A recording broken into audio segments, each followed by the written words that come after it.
guys doing?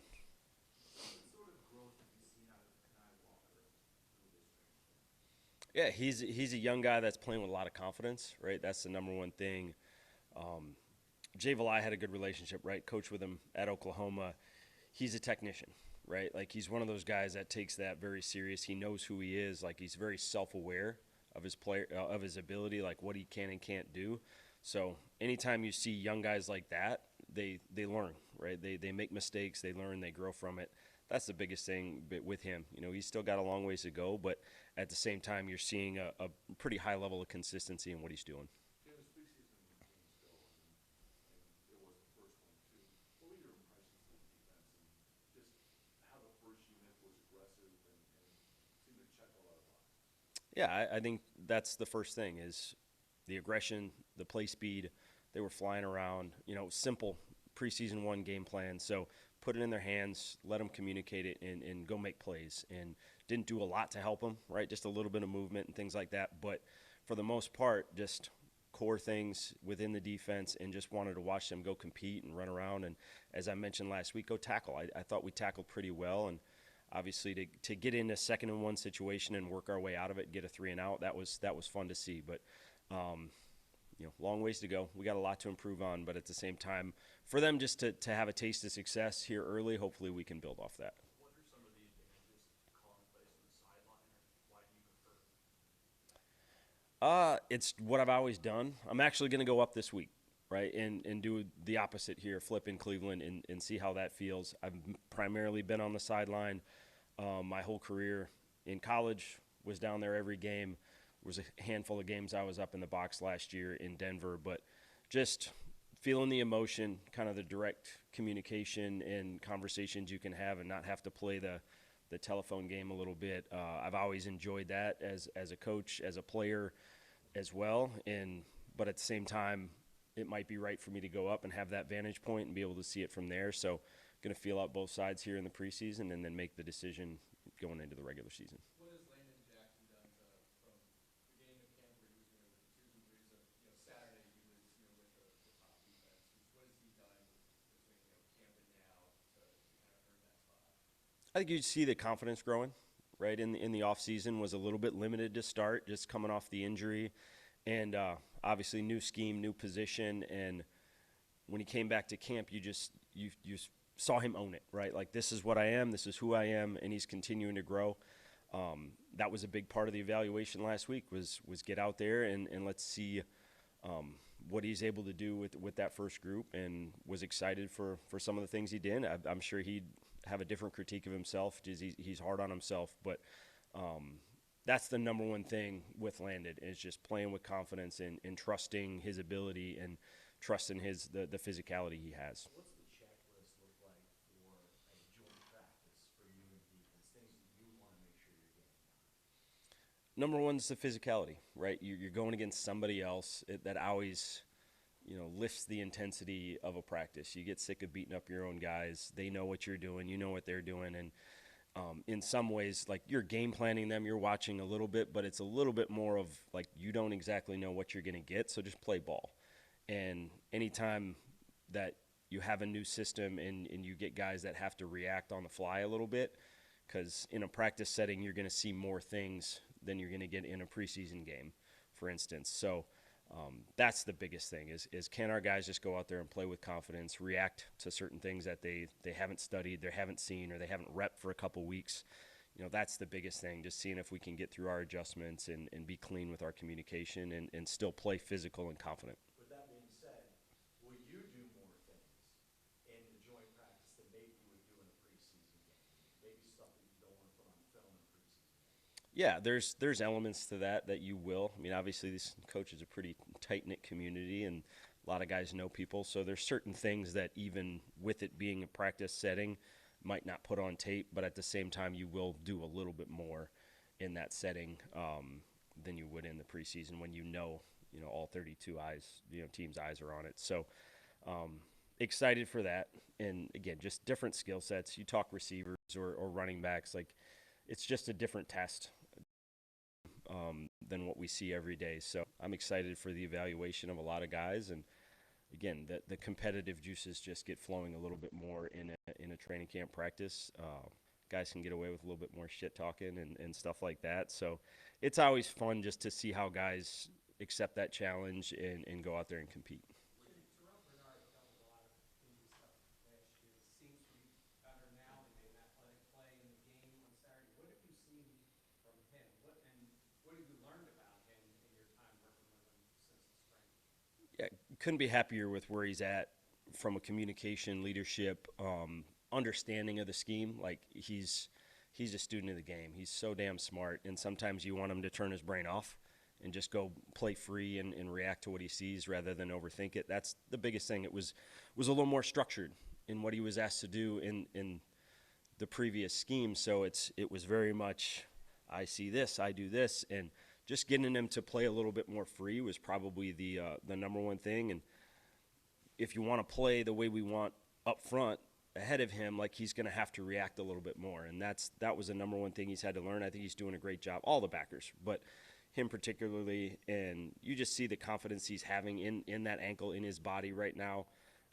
He knows he was playing hurt for a long stretch last year, and when you see a guy like starting to feel healthy and confident and comfortable kind of with where their body is at, you see them play free and fly around and make plays. He's moving well right now. How much of a setback was this injury for Maxwell Harrison in terms of the reps lost and how much work will he have to do when he does get back on the field? It's just any corners go out to me, the first thing that goes their tempo, right? They start playing too fast, or sometimes your eyes just get a little bit messed up. So obviously, every time you lose reps, you feel like you're falling behind and having to catch up. I don't think you'll have any issues as far as schematically what we're asking him to do or communication on the field. It's just how fast can they snap it back into playing with the right tempo, playing with the right technique. That's the stuff. Just with a new scheme and a new defensive back coach, you'd like him to get as many reps as possible just to lock in that technique so it's second nature for him. Can you talk a little bit about Dion Walker and how you see him having an impact to this team, maybe not so much that for the preseason game? Yeah, obviously in the game he flashed that dynamic ability he has, and for us it's going to be fun finding ways to move him and put him in different places. Ed gets brought up a lot, but Dion's no different, right? The flexibility we can have with him, whether it's playing nose, bumping out, playing 4-eye, different things within the scheme.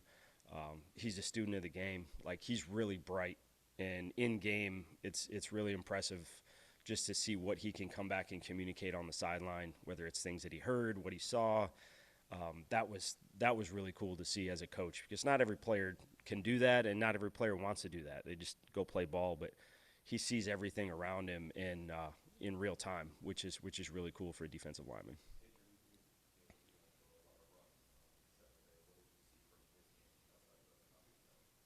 Yeah, he plays fast. He plays physical. I mean, the athleticism always pops with him, and physicality. Like he's going to be a great player. I think it's an awesome battle going on between him and Dorian. Dorian played great as well. So just continuing to grow. And again, this is where the preseason games and the joint practices are huge, because you get comfortable going against the same offense every day, and now all of a sudden you get a different offense. You're starting to have to see different things or communicate different schemes. That's the best part about linebacker play, and it's always the hardest in the preseason when you're not doing a full week of game planning, right? You're showing a day, maybe day and a half of film, and then you're going in there and asking them to execute and make close calls and make adjustments. It's always difficult on those backers, but I thought it was pretty clean. There wasn't a whole lot of chaos going on within the game, and hopefully we continue to see that. And I like the way that group is competing, and they know there's kind of open competition, and that's why we wanted to get both guys in there with TB and have that communication, and that'll continue the rest of camp. He honestly, it was more pre-snap. He just did a little bit too extra pre-snap with what he was trying to disguise, which put him in a tough spot, and he ended up panicking a little bit down the field. But it was more so because he was not where he should have been, kind of when the ball was snapped. Well, you didn't play in the preseason game, but overall, how do you feel about your depth at outside linebacker behind Gray and Bradley? I like where it's at. We got a lot of guys that can play ball, and little bit different skill sets. You know, some more versatility, others more physicality. We have a pretty well-rounded group, which I wasn't sure. You know, year one going to a 3-4, kind of where that was going to stack. I like the pieces we brought in the offseason, but there was a number of guys that were already here. You know, Javon Solomon, Dre, right? Guys like that were here that this fits them. It fits them well. So overall, I think that is one of the deepest positions we have. That's going to be one of the hardest decisions once it comes time to really putting this roster together.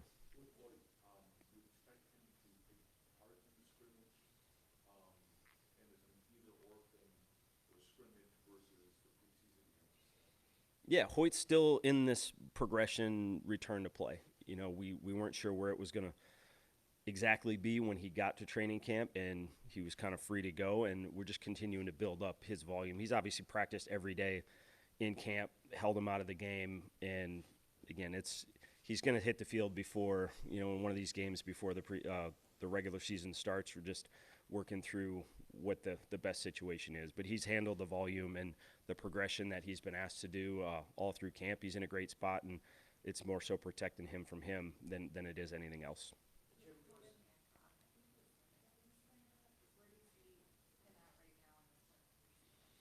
Yeah, it was going to be a huge evaluation in camp because he was limited. You know, he was coming off of surgery in the spring, so we had to play catch up a little bit as far as what his evaluation was going to be, and we pushed a lot of nickel here early in camp, and now we're going to transition and do a little bit more safety as well. He got some in the game, but primarily played nickel here early in camp, and he's done a great job. Obviously, in the game, he flashed his playmaking ability as well and his physicality. He plays fast. He plays violent, right? And you're seeing more consistency the more reps he gets. But you mentioned a number of guys, right? Whether it was Landon or him, there was guys that were limited in the spring that really had to try to get the right eval on early in camp and find the right role for them. It was notable we didn't see TJ Sanders from maybe the second half, I think. Was there a specific reason for that? We didn't play many snaps was really the thing. And again, don't look too much into who is with what group, because in our mind, it's still that progression of training camp, right, where you're working different combinations and trying to find the right fit and the right role, you know, and it was kind of Landon's turn to go first in the game, and we got 3 3-and-outs with that first group. So don't read into certain things like that. I've already mentioned, right, Dorian and Caleb, right, he went first. We were going to go one rack each with those guys and then kind of roll it from there.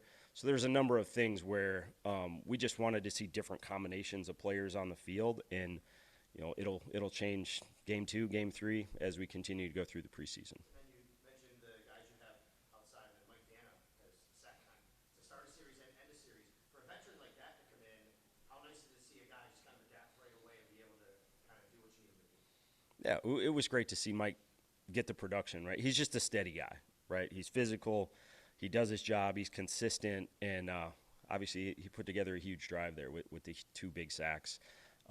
Like where he's at, again, he adds a lot of physicality and versatility. Like that was his game in Kansas City. Like he moved all over the place on the defensive line. So he can provide us some flexibility with what we do and the combinations of players we have on the field. And that's probably the number one thing that he does.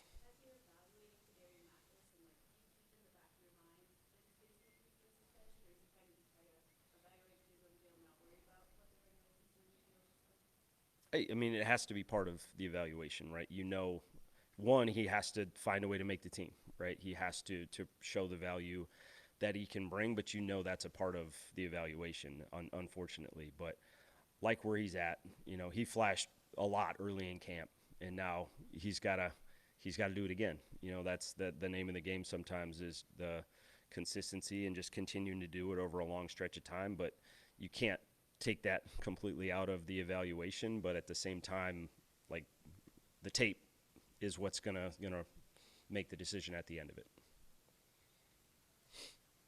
All right, thank you.